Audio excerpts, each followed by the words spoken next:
Já comigo e a partir de agora o meu entrevistado, o senador Alessandro Vieira. Jornal da Fã. Entrevista. Senador Alessandro Vieira, muito bom dia, obrigado por ter aceito o nosso convite. Bom dia, é um prazer estar falando com vocês. Senador, vamos falar um pouco sobre essa questão desse projeto de lei que está repercutindo bastante aí, que agora virou lei, né, em todo o Brasil. Qual é a sua opinião, enquanto membro do Congresso, com relação a esta sanção da lei que proíbe o uso de celular nas escolas? Eu fui o relator desse projeto no Senado, Narciso. É um projeto consistente, ele vai ajudar o ambiente escolar. As localidades que já têm esse tipo de legislação funcionando, e o exemplo que eu tenho usado sempre é da cidade do Rio de Janeiro, que é a maior rede municipal de educação pública da América Latina, e há um ano eles já têm essa regra funcionando. Os resultados melhoram muito, a concentração do aluno melhora, o ambiente escolar melhora, porque não só ele vai prestar mais atenção na sala de aula, mas também ele vai interagir mais com os colegas, vai socializar. Os países onde a educação funciona bem já têm essa realidade. E é muito importante lembrar que você não está vedando o uso da tecnologia para a educação. Nem está proibindo o aluno, numa situação de necessidade, de ter contato com sua família. Quem está criando uma regra geral para fortalecer a autonomia dos professores, da direção da escola, para garantir o foco do aluno no aprendizado. Senador, ainda com relação a essa perspectiva do Congresso Nacional e desse cenário que nós estamos enxergando no Brasil, como é que o senhor tem acompanhado um pouco essas discussões relacionadas à economia brasileira? O que é que você sente dentro do Congresso? Ou em qual das perspectivas o senador está? Daqueles que acham que nós estamos indo aos frangalhos, que estamos diante de uma crise, ou as medidas que têm sido tomadas pelo governo federal têm sido importantes e nós estamos em um bom caminho de desenvolvimento? Você tem a economia real num momento positivo, mas você tem uma expectativa muito negativa do mercado financeiro.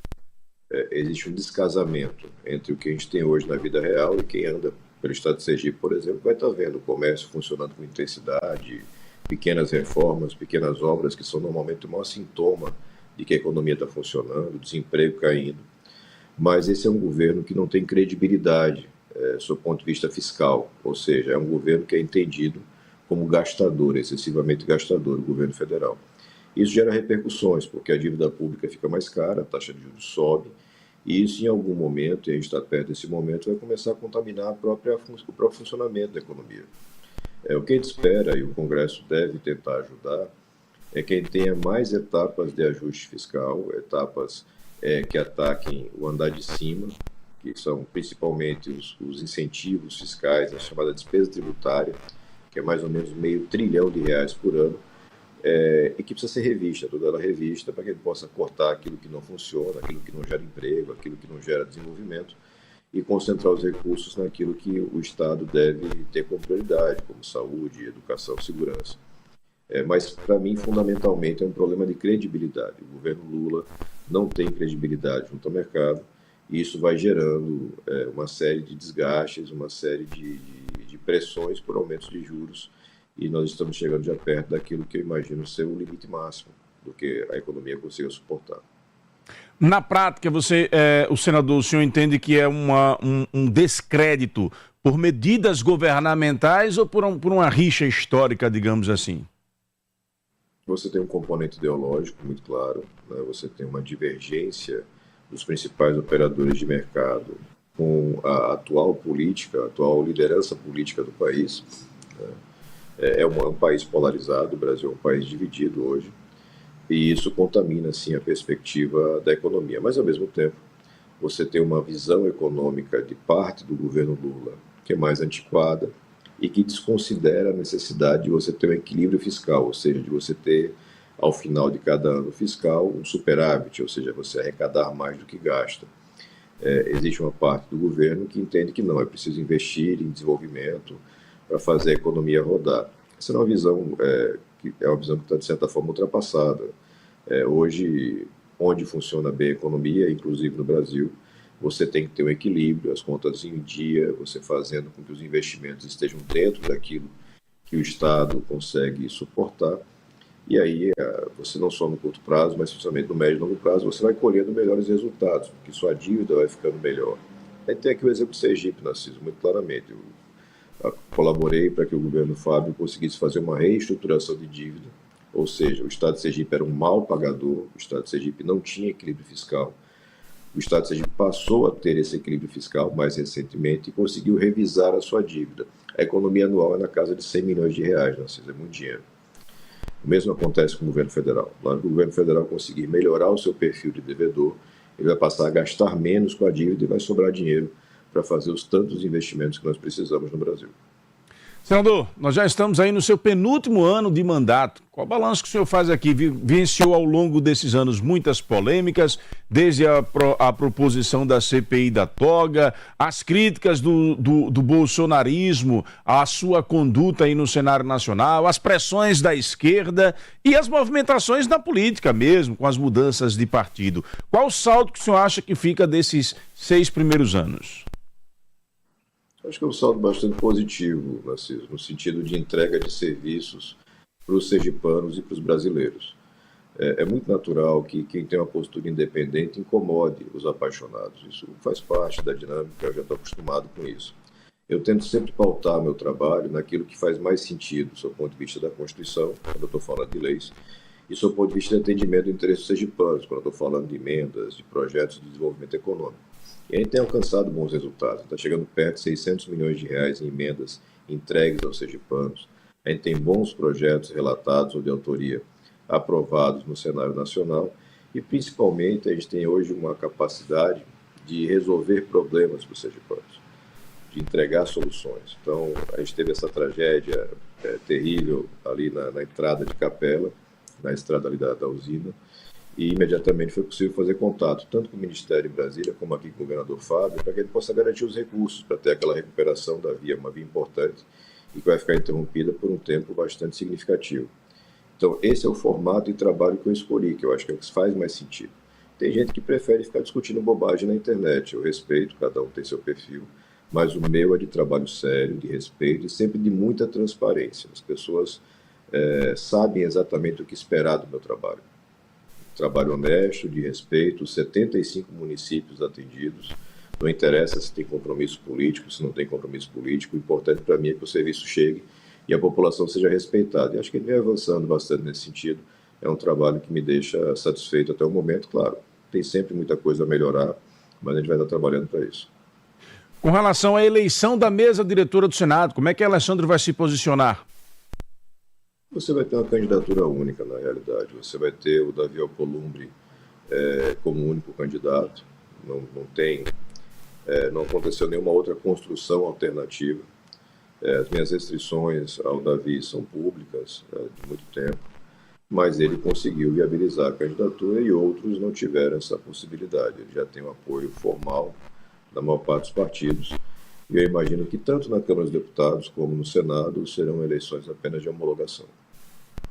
Com relação à visita de ontem à prefeita Emília Correia, o senador superando aí divergências recentes que são advindas aí desde as eleições ali do ano 2000, com aquela escolha de Daniel Garcia e não de Emília Correia, depois as eleições de 2024 e as declarações da então candidata, hoje prefeita. Como é que foi um pouco isso e qual foi o objetivo claro e direto desta reunião de ontem, senador? É sempre essa linha, Narciso, de garantir o melhor serviço para a população. Então, através do mandato, eu tenho alguma coisa perto de 35 milhões de reais em emendas aptas à execução da Prefeitura de Aracaju. São emendas para construção de CREAS, de escolas, de unidades básicas de saúde, capacitação de jovens, enfim, um leque muito grande de ações. E eu conheço essa realidade de transição de governos. Eu acompanho a transição com a chegada de Bolsonaro, depois a transição com a chegada de Lula, e tem um prejuízo grande aí de tempo para que as equipes entendam o que está acontecendo, localizem as coisas. Então a conversa com a Emília foi uma conversa muito tranquila, muito positiva, para mostrar a disponibilidade do mandato, de continuar ajudando a Prefeitura, nos mesmos moldes que eu sempre ajudei Edivaldo. Não tem um cargo indicado, não tem um CC, um alfinete na Prefeitura, nem quero, mas estou sempre disposto a colaborar. Ela recebeu muito bem a colaboração, foi muito positiva. A relação que eu tenho com a Emília não é de agora, é uma relação já de certo tempo. Estivemos juntos em eleições lá em 18, estivemos em pontos diversos mais recentemente, mas isso para mim não tem muita importância. O importante para mim é garantir que você tem um serviço. Eu posso ter uma unidade básica de saúde na zona de expansão e essa execução depende da equipe de Emília, eu tenho a obrigação de estar perto dela e mostrar o recurso está disponível, está no seu cofre, já tem mais de um ano, e a gente precisa ver isso funcionando, porque aquela população tem carências. E aí você vai, escola do Porto Dantas, enfim, são muitas demandas. O mandato no Senado dá a possibilidade de grande atendimento. E esse atendimento é muito melhor se você consegue sintonizar com o gestor do executivo, com os prefeitos, para que você possa dar andamento a bons projetos. Agora, senador, ontem eu observei no vídeo que a prefeita, ela, ao agradecer ao senador, ela fez questão de frisar que o relatório entregue com as emendas que estão à disposição, ele foi bastante detalhado. É possível a gente ter acesso a esse detalhamento, senador? Ou se o senhor puder destacar mais assim, quais são esses projetos, essas iniciativas e qual é o prazo que a prefeita tem para conseguir agilizar aí a entrega do projeto, ou o que é que seria necessário para que esse recurso chegasse? Tem um prazo para isso? Pode detalhar um pouco mais? Depende apenas da equipe técnica da prefeitura colocar de pé as contratações, licitações, a depender do modelo daquilo que está sendo feito. Eu vou encaminhar para a sua equipe o ofício completo, mas basicamente você tem alguma coisa em torno de 14 milhões de reais para assistência social. Foi o maior investimento em infraestrutura de assistência da cidade de Aracaju, na história de Aracaju. Então, são várias unidades, 7 ou 8 unidades, centro POP para a população de rua, CREAS, enfim, uma série de unidades. São 2 unidades básicas de saúde. Me parece que na Areia Branca e no Japãozinho, uma escola para o Porto Dantas, uma escola municipal Porto Dantas, e investimentos mais pulverizados também na área de segurança e assistência. Então, somando isso, a gente vai estar na faixa de 35 milhões de reais, 6 milhões e meio para capacitação de jovens na área de tecnologia.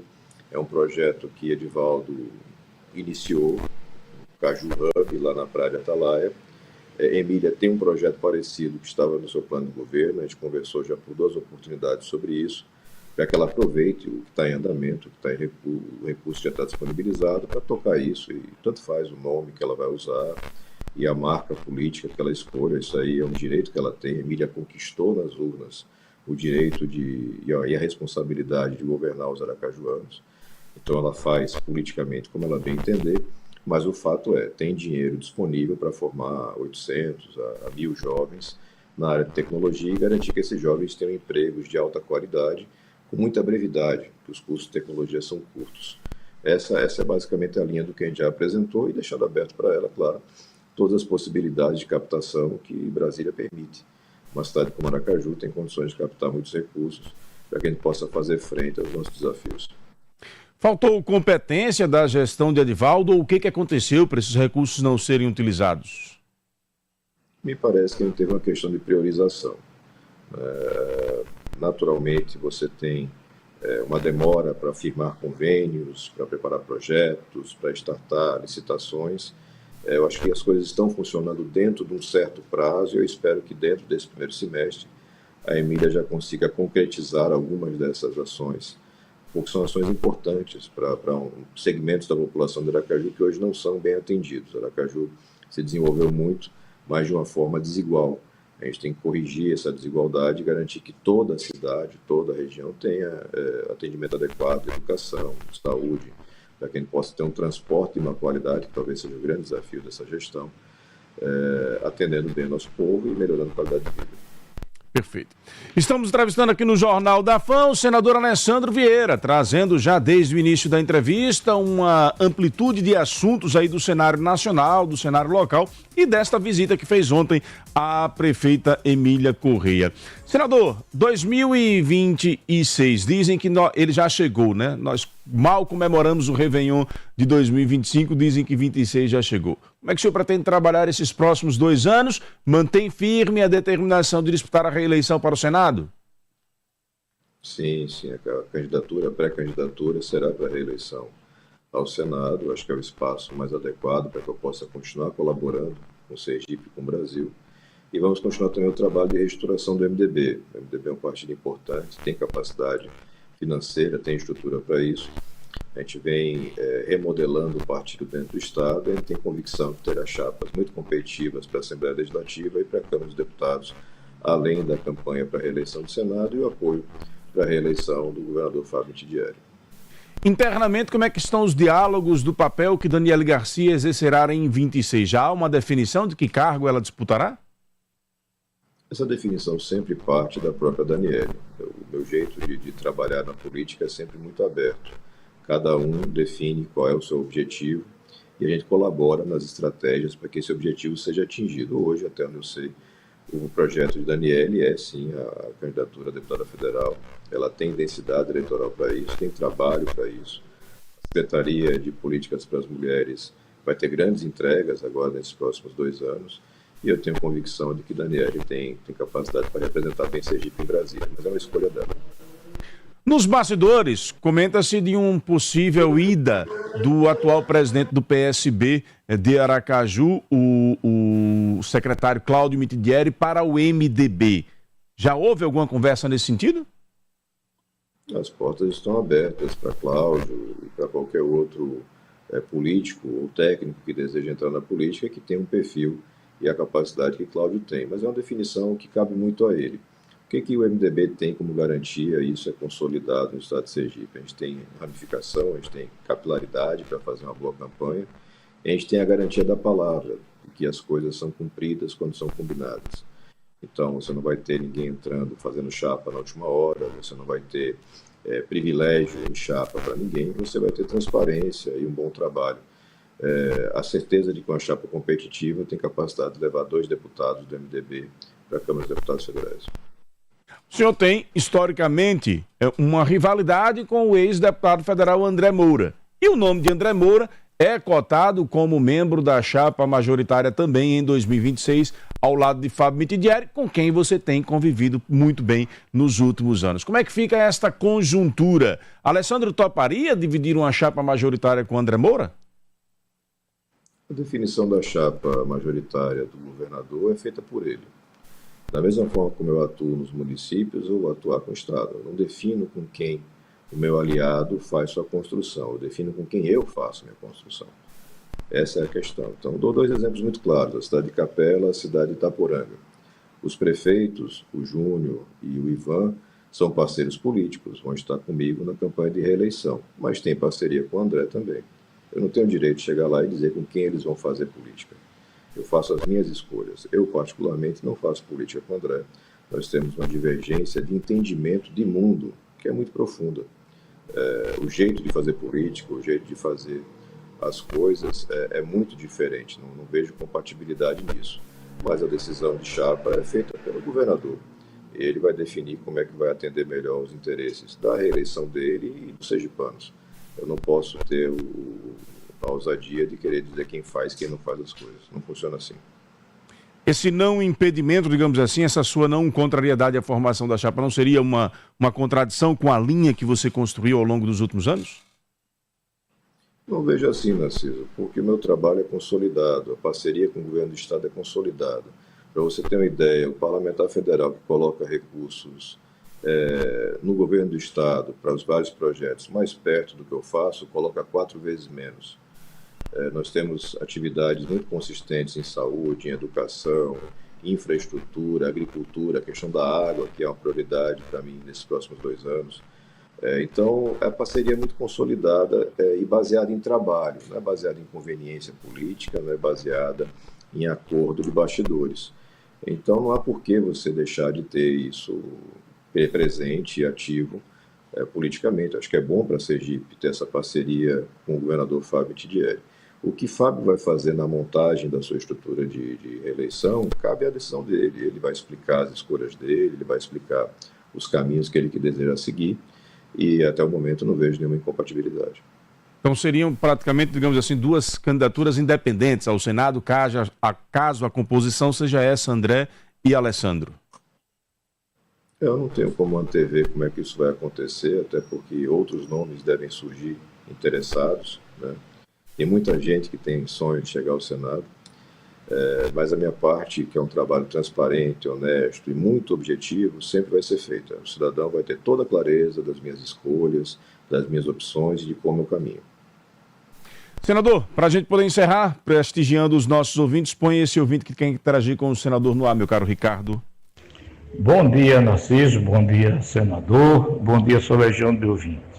A começar, quero perguntar ao senador se essas emendas exorbitantes que foram apresentadas, 54 bilhões em emendas secretas, que a briga da Câmara, de Lira com Dino, que Dino quer que ele diga quem é que vai pegar o dinheiro, ele não quer dizer quem vai pegar. E aí a gente fica sem saber qual é o destino do dinheiro e qual é o bolso que vai cair. Então eu quero saber o seguinte, se essas emendas não impactam no aumento da dívida, visto que há 2 anos atrás, a emenda não chegou, se não me engano, parece que foi 4 bilhões, há 2 anos, 3 anos atrás. 4 bilhões, e hoje são 54 bilhões. É muito dinheiro. Muito dinheiro na mão de quem não quer dizer o que vai fazer com o dinheiro, se bem que ele sabe muito bem, quem não sabe é o brasileiro.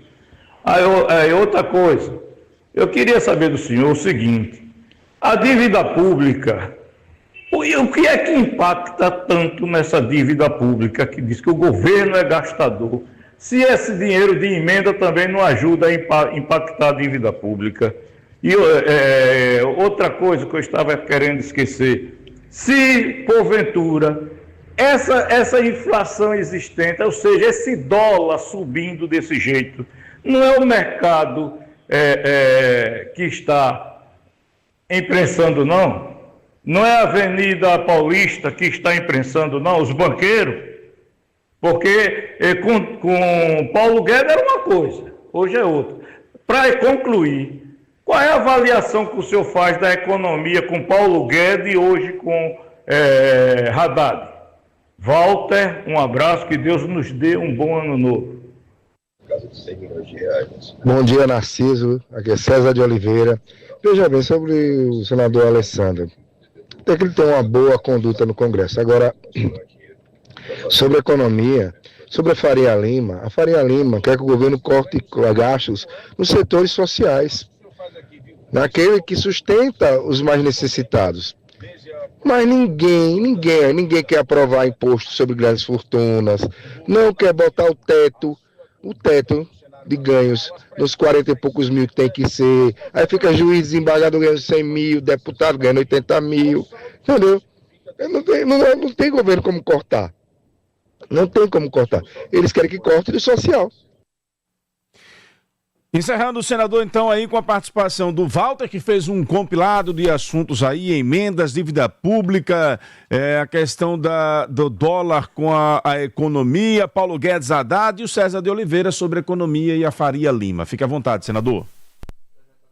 É como eu falei, um governo que não conta com a confiança do mercado. Acho que as falas dos dois, ainda que, na minha visão, mereçam seus reparos, elas tocam nesse ponto. O mercado financeiro brasileiro não confia nesse governo, não tem sintonia ideológica com esse governo. Então isso reduz muito a margem de tolerância. Isso gera uma pressão que repercute em aumento de juros e alguma variação do dólar. A variação do dólar está muito mais ligada a oscilações externas do que internas, né? Você tem essa chegada do Donald Trump novamente ao poder, com a promessa de uma série de ações agressivas no mercado internacional, e isso vem gerando uma oscilação grande. A gente imagina que vai ter alguma estabilização do dólar agora a partir do governo real, né? Quando parar a parte de papo furado na internet e começar na prática, talvez a gente tenha, ou muito provavelmente a gente tenha uma redução dessa oscilação do dólar e uma estabilização num patamar relativamente alto, em torno de R$6 por dólar. Com relação a você ter dificuldades no manejo de emendas, o impacto disso no orçamento, veja, lá atrás, quando surgiu o orçamento secreto, quem foi ao Supremo para pedir para acabar, para exigir que acabasse, fui eu. Foi uma ação impetrada pelo Cidadania, a meu pedido. Depois a Cidadania quis desistir da ação e já não podia, porque esse tipo de ação você não pode desistir. E ao longo de 3 anos a gente teve uma longa batalha para que fosse declarado inconstitucional. Relatora a ministra Rosa Weber, já aposentada, e o orçamento secreto foi sepultado ali. Mas ele foi sepultado e imediatamente ressuscitado através das chamadas emendas de comissão, que são essas emendas que estão hoje em discussão com o ministro Flávio Dino. O ministro Flávio Dino tem uma coisa positiva no que ele está fazendo, que é mostrar que é preciso ter transparência e que existe um volume imenso de emendas que o Congresso se recusa a dizer para onde vão, e isso é absurdo, é inconstitucional. Mas, ao mesmo tempo, ele presta um desserviço quando ele mistura outras emendas que não são emendas não transparentes, que é o caso das emendas individuais, as emendas de bancada, e paralisa o serviço público por meses, como ele paralisou. Então, tem coisas positivas e negativas. A minha visão com relação a isso é notória, e os meus votos no orçamento ao longo desses 6 anos, as minhas ações na justiça, são todas sempre no mesmo sentido. Você tem que ter transparência e responsabilidade no uso do recurso público. Não faz sentido você ter esse volume todo de emendas distribuídas sem transparência. Porque, veja, quando eu consigo cada centavo para Sergipe, vai estar na minha rede social instantaneamente. Eu vou estar mandando release aqui para o Narciso para informar que eu consegui o recurso, porque é uma parte do trabalho parlamentar. E é absolutamente suspeito que alguém consiga trazer recurso, mas não queira divulgar. Ou que consiga recurso no orçamento da União e mande para outros estados, como teve parlamentar mandando recurso para o Maranhão, para a Bahia. E aí você vê os esquemas de corrupção sendo detectados nesses estados e você fica sem saber exatamente de onde vem aquele dinheiro. Então, existem problemas no orçamento, esses problemas ainda vão se arrastar ao longo desse ano. A eleição de Hugo Mota e Davi Alcolumbre não aponta para uma solução, porque, pelo contrário, são parlamentares adeptos desse mecanismo de orçamento secreto, mas eu imagino que ao longo do ano nós vamos ter novas decisões do Supremo, novas modificações, e isso vai gerar uma correção de rumos. Do jeito que está, não tem condições. Mas isso não tem nada a ver com dívida pública. Dívida pública é uma outra coisa, né? Dívida pública diz respeito às várias despesas que o Estado tem e que vai precisar enfrentar. Enfrentar pelo lado da arrecadação, um combate à sonegação fiscal, um combate a privilégios que determinados segmentos têm, mas também, ao mesmo tempo, reduzindo gastos, e gastos de operação da máquina. Foi muito bem falado aí, super salários, a gente tem que tentar combater isso, mas é super difícil combater o lobby do judiciário. Eu sei na pele o quanto a cúpula do judiciário reage duramente contra quem se insurge, contra quem enfrenta um lobby de uma casa que perdeu o contato com a realidade. Eu falo isso textualmente a todo instante. A cúpula do judiciário brasileiro perdeu completamente a vergonha e o contato com a realidade. E acha absolutamente natural ter verbas e auxílios opacos e não tributáveis. Ele vai novamente esse ano tentar enfrentar essa questão, mesmo sabendo da dificuldade dos riscos. Senador, muito obrigado pela participação aqui no Jornal da Fã, espaço sempre aberto, um bom ano, já que estamos pela primeira vez com esse contato aqui ao vivo no Jornal da Fã. Feliz 2025, que seja um ano de muito trabalho em prol do povo sergipano. Um abraço para todos aí, muita saúde e um bom 25.